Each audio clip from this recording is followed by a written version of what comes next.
चारों ओर शांति थी और तभी तेज हवाएं चलने लगी।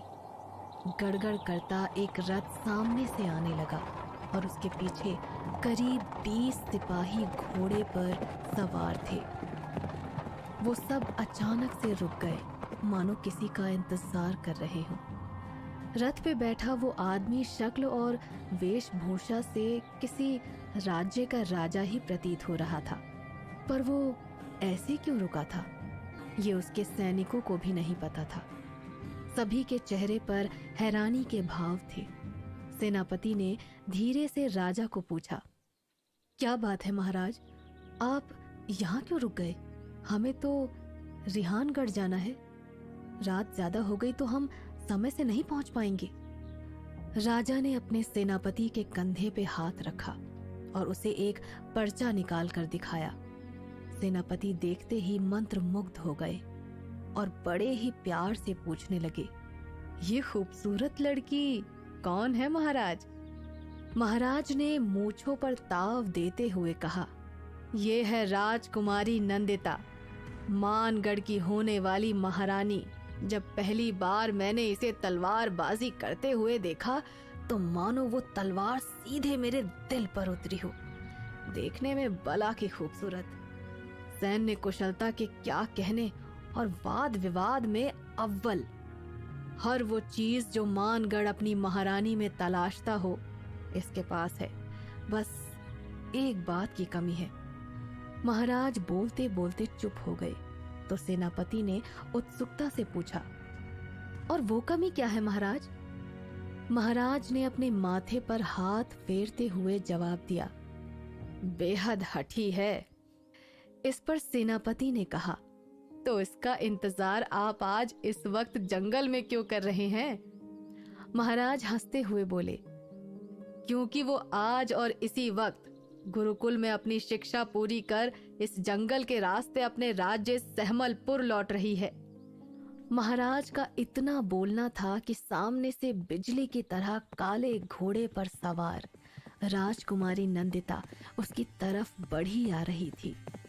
वो लंबे खुले बालों को लहराते हुए एक हाथ में घोड़े की लगाम को पकड़ी थी।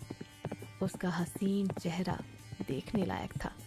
घोड़ा बड़े ही जोर से हिनहिनाया और इतने सारे लोगों को देखकर रुक गया। उसके गति से जो धूल का गुबार उठा था, जब वो हटा तो राजकुमारी नंदिता ने देखा कि उनके सामने एक महाराज अपनी छोटी सी टुकड़ी के साथ उसके रास्ते में खड़ा है।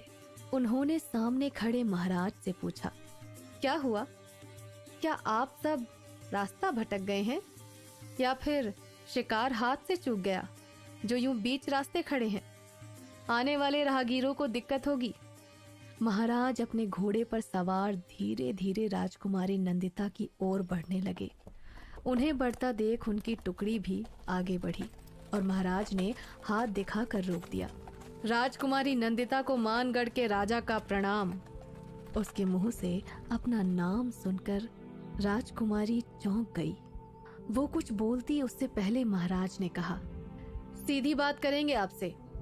हम चाहते हैं कि आप हमारी पटरानी बने।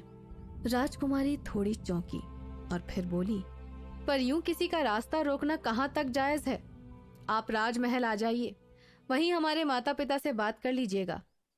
ये सुनकर महाराज आग बबूला हो गए। उन्होंने तुरंत अपनी तलवार निकाली और राजकुमारी को चेतावनी देते हुए बोले, बात मत घुमाओ, सीधा हाँ बोलो, अन्यथा इस घनघोर जंगल से कहाँ गायब हो जाओगी पता भी नहीं लगेगा।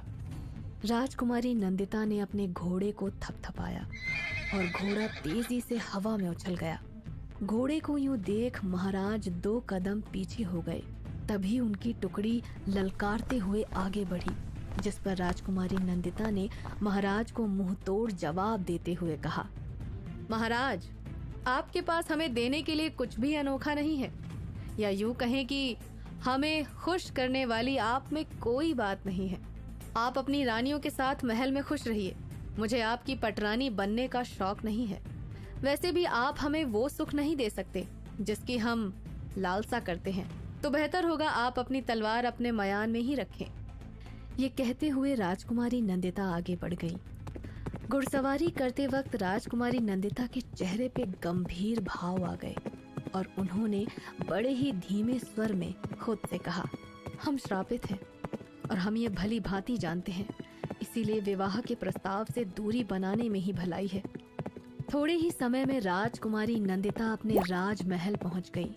राजमहल के सिपाही और दरबान राजकुमारी नंदिता को आता देख चिल्लाकर पूरे खुशी से ऐलान करने लगे, सुनो सुनो सुनो, सहमलपुर की राजकुमारी नंदिता अपनी शिक्षा पूरी कर गुरुकुल से वापस लौट आई हैं, जिसके उपलक्ष्य में आज राज्य में भव्य जश्न मनाया जाएगा। राजकुमारी नंदिता दौड़कर सबसे पहले अपने माता पिता के शयन कक्ष में पहुंची। उन्हें देखते ही रानी माधुरी ने उन्हें अपने सीने से लगाते हुए कहा, आ गई हमारी नंदिता, पूरे 5 साल बाद देख रहे हैं आपको। राजकुमारी नंदिता की आंखों में भी खुशी के आंसू थे। हर तरफ महल में खूबसूरत और बेहद कीमती शीशे लगे थे, पर अपनी माँ की आंखों में अपनी तस्वीर देख नंदिता भावुक हो गई। आप कितनी बड़ी हो गई हैं और